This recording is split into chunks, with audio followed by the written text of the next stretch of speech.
Hi, I'm Erin Madsen with 300dpi.com by DCWV.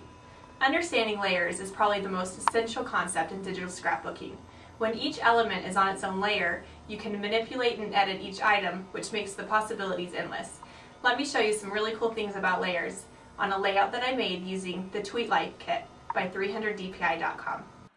This is a layout that I have already completed using the 300 DPI Tweet Life kit.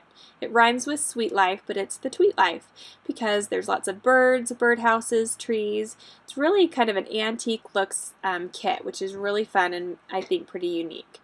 So I made this layout. These are some friends that are sisters, and I thought that their dresses went well with the colors of the layout, so that's why I used this one.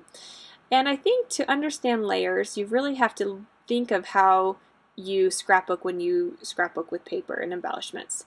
So picture yourself looking down on a table with a finished paper scrapbook page. You have a base for the page, which is probably a piece of cardstock. Then on top of that cardstock, you probably have printed paper. On top of that, you have a picture or two. On top of that, then you start adding your embellishments, your ribbon, your brads, and everything is stacked on one another. It's the same way you have to look at digital scrapbooking. And your layers palette over here is, makes it really easy to understand each layer and what order they are in. So this is the bottom of your page, your background at the bottom, and everything is layered on top of that background piece with the journaling on the very top. So I'm going to click on this little eyeball, which is going to hide each layer so you can kind of understand exactly the pieces of the puzzle. So I'm going to click on this. This is our base. This is our background. It's this printed piece of paper. On top of that, we have a piece of green plaid printed paper.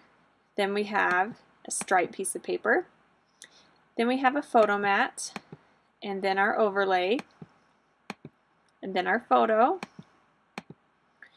And then we have our life that is actually individual letters that I merged together, and I'll show you how to do that. Then our journaling, this is the. Then we have our flower brad, our Greet the Day epoxy sticker on top, and then we have our two journaling strips at the bottom. So that's kind of how everything is stacked and layered on top of each other.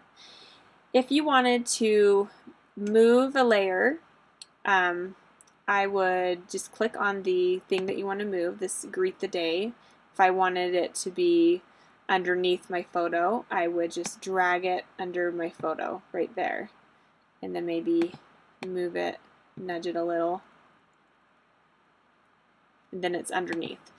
I'm going to put that back though, so it's on top. If I wanted to duplicate something, I could click on my flower brad and then drag it down to the bottom. There's this little square next to the trash can, and that's our create a new layer box. So we're going to create a copy. It came in right above. Then I can drag that down to the bottom, right there. If I wanted to delete a layer, say, okay, now I don't like this brad that's up here, I changed my mind. I'm going to grab the original brad and drag it down to the trash can, and it's gone. Okay, maybe I'm thinking, oh, I want to merge these two elements together because I like them together, but I may want to move them around on the page. So I'm going to click on the Greet the Day sticker, then my copy of the brad, I'm going to right click. Okay.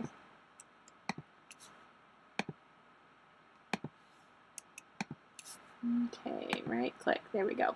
To merge layers, click on that, and then now to rename something, you can double click on it, and I'll put Greet the Day / flower. Then I know exactly what everything is. When you bring a new layer in, so if I brought in a brand new layer, it just names it with a number. So you have layer 1, 2, 3, 4, 5. But I think it's just a lot easier to double click and rename it exactly what it is. The photo, the overlay, the photo mat. So that's kind of something to stay organized and trash that layer. So now that I've merged these two layers together, I can move them around wherever I want on the page. Say I thought maybe over there, Let's see, it looks good right there. Okay, so really, I hope this helps you understand layers, and exactly, it can be, understanding layers really is the basis of understanding a digital layout. So I really hope that this explained a little, so maybe you're a little more comfortable starting that first layout. So thank you for watching, and be sure to go over to 300dpi.com and check out the latest tutorials and an awesome idea gallery and, the best digital kits out on the web. Thanks. Thanks for watching. Be sure to check out our new blog at www.300dpiblog.blogspot.com.